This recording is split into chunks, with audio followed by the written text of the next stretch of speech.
하나님께서 모세에게 말씀하셨다. 이스라엘 백성에게 등불에 쓸 깨끗한 올리브 기름을 가져오게 하여 등불이 계속 타오르게 하여라. 아론은 이 등불을 회막안 증거기를 가리는 휘장 앞에 두어 저녁부터 아침까지 하나님 앞에서 계속 타오르게 해야 한다. 이것은 너희가 대대로 지켜야 할 영원한 규례다. 아론은 이 등불을 하나님 앞 순금 등잔대 위에 두어 계속 타오르게 해야 한다. 너는 고운 곡식가루를 가져다가 빵 한 개당 가루 4리터를 들여 빵 12개를 구워라. 그 빵들을 하나님 앞 순금상 위에 한 줄에 6개씩 두 줄로 차려 놓아라. 각 줄을 따라 순전한 향을 발라 그 빵을 기념물로 삼아라. 이것은 하나님께 바치는 제물이다. 안식일마다 그 빵을 하나님 앞에 차려 놓아야 한다. 이것은 이스라엘 자손이 지켜야 할 영원한 언약이다. 그 빵은 아론과 그의 아들들 몫이 되고 그들은 그 빵을 거룩한 곳에서 먹어야 한다.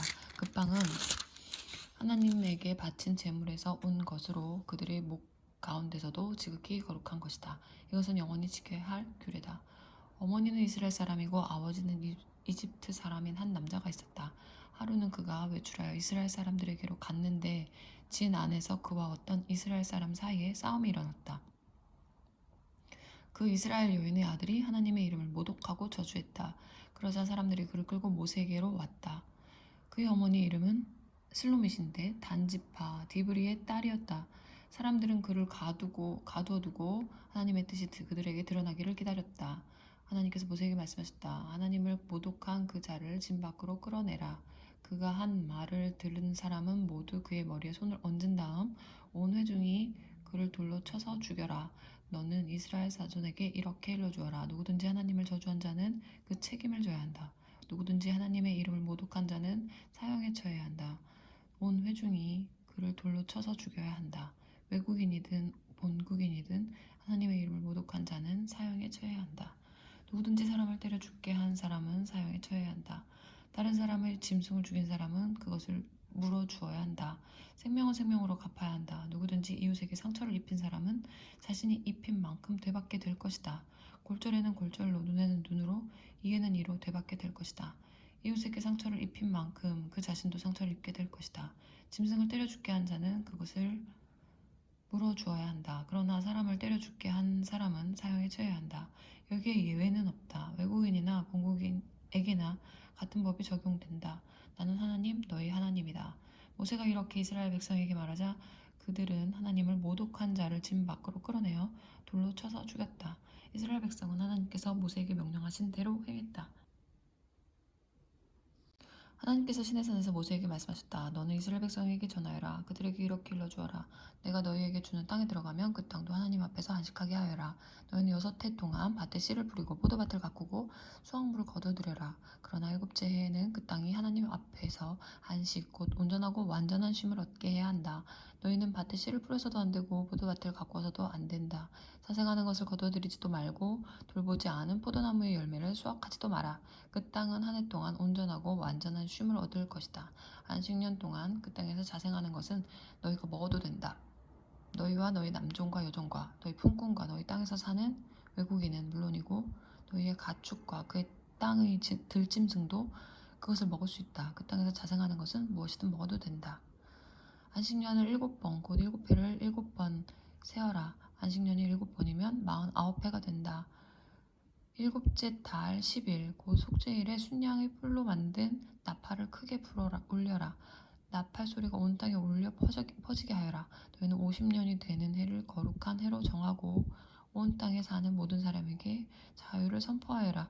이 해는 너희를 위한 희년이니 각 사람은 자기 집안의 소유지로 돌아가서 자기 가족을 만날 것이다. 50년째 해는 너희의 희년이다. 씨를 뿌리지도 말고 밭에서 자생하는 것을 거두지도 말고 돌보지 않은 포도나무 열매를 수확하지도 마라. 그 해는 희년이고 너희에게 거룩한 해이기 때문이다. 너희는 밭에서 자생하는 것은 무엇이든 먹어도 된다. 이 희년에는 모든 사람이 자기 집안의 소유지로 돌아가야 한다. 이웃에게 소유물을 팔거나 이웃에게서 소유물을 살 때는 이웃을 속이지 마라. 살 때는 희년에서 몇 해가 지났는지를 계산해서 가격을 정하고 팔 때는 다음 희년까지 몇 해가 남았는지를 계산해서 가격을 정해야 한다. 희년까지 횟수가 많이 남았으면 큰 돈이 되니 값을 올릴 수 있다. 하지만 횟수가 적게 남았으면 돈이 덜 되니 값을 내려라. 실제로 너희가 사고 파는 것은 곡물을 수확할 수 있는 횟수인 것이다. 너희는 서로 속이지 말고 너희 하나님을 두려워하여라. 나는 하나님, 너희 하나님이다. 나의 규례를 지키고 나의 법도를 따라 살아라. 그러면 너희가 그 땅에서 안전하게 살 것이다. 그 땅은 열매를 낼 것이고 너희는 온갖 먹을 거리를 얻고 아무 걱정 없이 안전하게 살게 될 것이다. 너희가 묻기를 일곱째 해에 심지도 않고 거두지도 않으면 무엇을 먹고 살라는 말입니까? 하겠지만 내가 보증하겠다. 내가 6해에 너희에게 복을 주어 3해 동안 먹기에 충분한 소출이 그 땅에서 나게 할 것이다. 8째 해에 씨를 뿌리고 나서 9째 해가 되어 해곡식을 거둘 때까지 너희는 묵은 곡식을 먹게 될 것이다. 땅을 영구히 팔지는 못한다. 땅은 나의 것이다.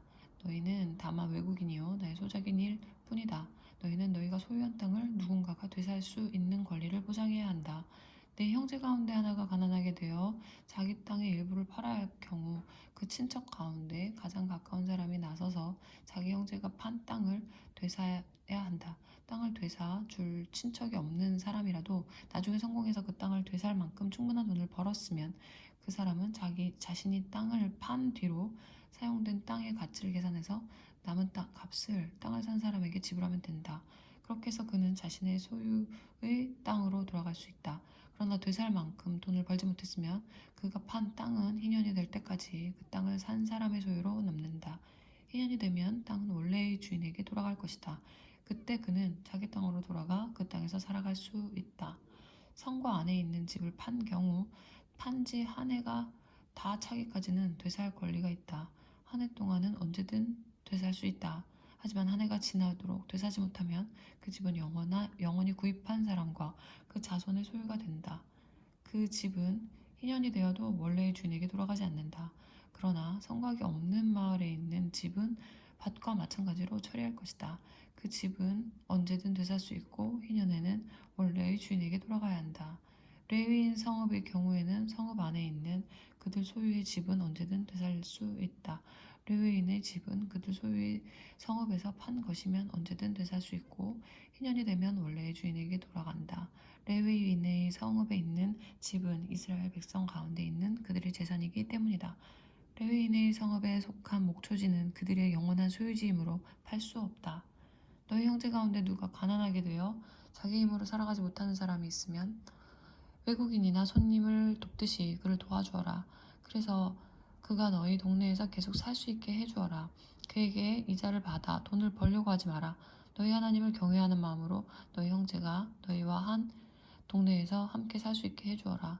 그의 공경을 이용하여 과도한 이자를 얻으려고 돈을 빌려주거나 이득을 보려고 양식을 구워주어서는 안 된다.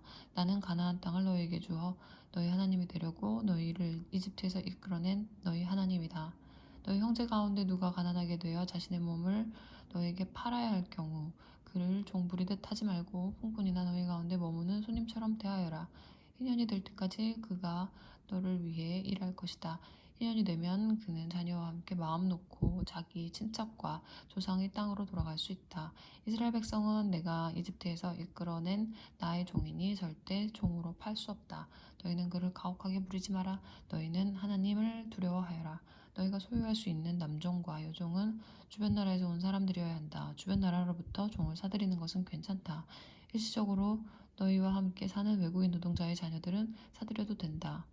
너희 땅에서 태어나 너희 가운데 사는 그들의 친척에게서 사들일 수도 있다. 너희는 그들을 너희 소유로 삼아 너희 자녀에게 재산으로 물려줄 수 있고 그들이 사는 동안 종으로 부릴 수도 있다. 그러나 너희 형제 이스라엘 자손을 가혹하게 부려서는 안 된다. 너희와 함께 사는 외국인이나 거류민 가운데 부유해진 사람이 있어서 너희 형제 가운데 가난해진 사람이 너희와 함께 사는 외국인이나 그의 친척에게 자신의 몸을 판 경우 그는 자기 몸을 판 뒤에라도 되살 권리가 있다. 그의 친족 가운데 하나가 그를 되살 수 있다. 그의 삼촌이나 사촌이나 그의 친척 가운데서 가까운 사람이 그를 되살 수 있다. 또는 그가 돈을 모아서 스스로 값을 치를 수도 있다. 그럴 경우 그와 그의 주인은 그가 몸을 판 해부터 희년이 되는 해까지의 횟수를 계산하고 그 횟수 동안 치러야 할 품꾼의 삭세에 따라 되사는 값을 정해야 한다. 희년까지 횟수가 많이 남았으면 그는 자신을 판 가격의 상당액을 갚아야 한다. 그러나 희년까지 몇 해 남지 않았으면 그 남은 횟수에 따라 되사는 값을 계산해야 한다. 주인은 그를 해마다 고용한 사람처럼 대해야 한다. 주인이라도 그를 가혹하게 부리는 일은 없어야 한다. 그가 이 방법들 가운데 어느 것으로도 풀려나지 못한다 해도 1년이 되면 자유의 몸이 된다. 그는 물론이고 그의 자녀까지도 자유의 몸이 된다. 이는 이스라엘 백성이 나의 종, 곧 내가 이집트에서 이끌어낸 나의 종이기 때문이다. 나는 하나님 너희 하나님이다.